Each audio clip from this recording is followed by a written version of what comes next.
Just try harder. That's the advice we all heard, right? Like the scale is some sort of moral report card. But here's the twist. The very playbook that had America hooked on cigarettes is alive and well. Only now it's wrapped in colorful bags of chips instead of Marlboro Reds. Stick around. By the end of this story, the guilt you've been carrying might switch targets. Hi, my name is Luis. I'm just a regular 57-year-old guy who spent years stuck in unhealthy habits until I finally turned it around.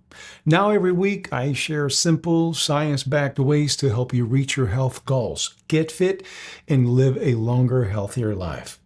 Now, let's talk about the real reason why we are fat and unhealthy. No detox teas, no 6-week shred, and definitely no lectures about your lack of discipline. What I've got instead is the paper trail. Memos, patents, lab notes, proof that a trillion-dollar industry engineered snacks to hijack your brain, planted them in every corner from kindergarten vending machines to the ICU snack cart, then pointed at you when the pounds piled on. Once you see the receipts, the shame game ends. So remember last night's late night pizza run? You probably said to yourself, I'm hopeless. But that wasn't a character flaw. It was a system working exactly as designed. Food scientists call it the bliss point, the precise sugar, fat, salt combo that makes your brain light up like a Vegas billboard. Yale put rats in a cage with Oreo-style chow. The rats kept munching even when every bite came with an electric shock. A rat will risk electrocution for this stuff, and we're blaming ourselves?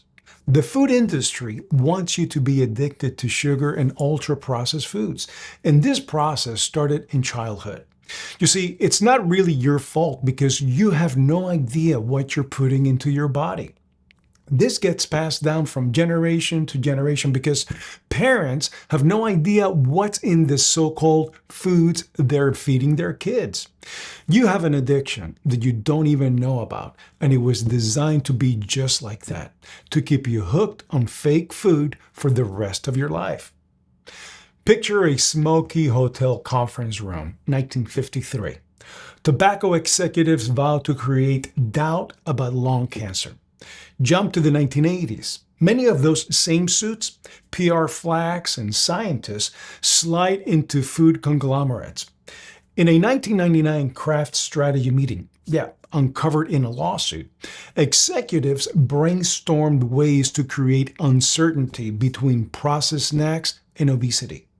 The memo is almost a copy and paste of tobacco's greatest hits.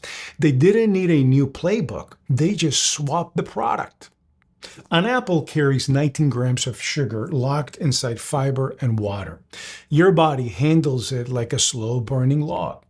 A leading kid's cereal packs 12 grams, but the printed serving size is half what any human pours. That detail alone took 300 internal tests to optimize. Add emulsifiers that melt on contact, starches that dissolve before you swallow, dyes that scream fresh fruit, and you're not eating, you're injecting a laboratory high. The Yale Food Addiction Scale applies drug dependency criteria to food.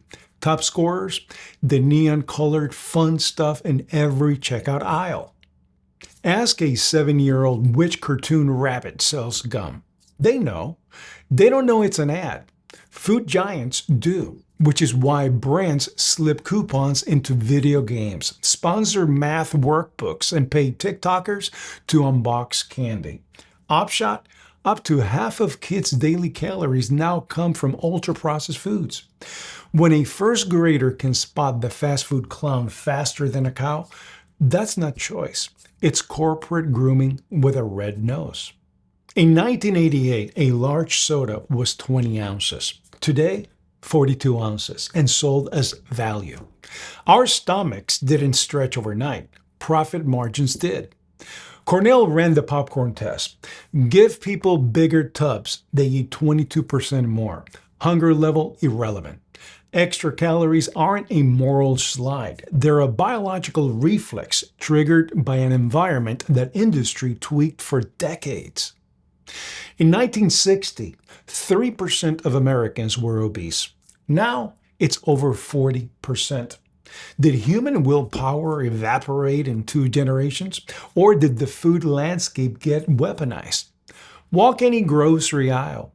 80% of items are engineered snacks. Flip on the TV. 80% of food ads sell the same junk. Yet the official slogan never changed. Eat less, move more.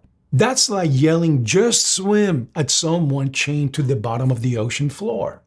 If this is clicking for you, smash that like button. The algorithm only boosts uncomfortable truth when enough people raise their hand. Okay, so remember New York City's 2012 soda ban? Well, the soda industry sued and won. The USDA's voluntary junk food marketing limits? Lobbyists dumped $150 million in a single year to torpedo them. Same 3-step dance big tobacco used. Fun, friendly research. Launch personal responsibility campaigns. Bankroll political buddies. The goal isn't to win the argument, it's to stall until the next news cycle. But here's the hopeful kicker.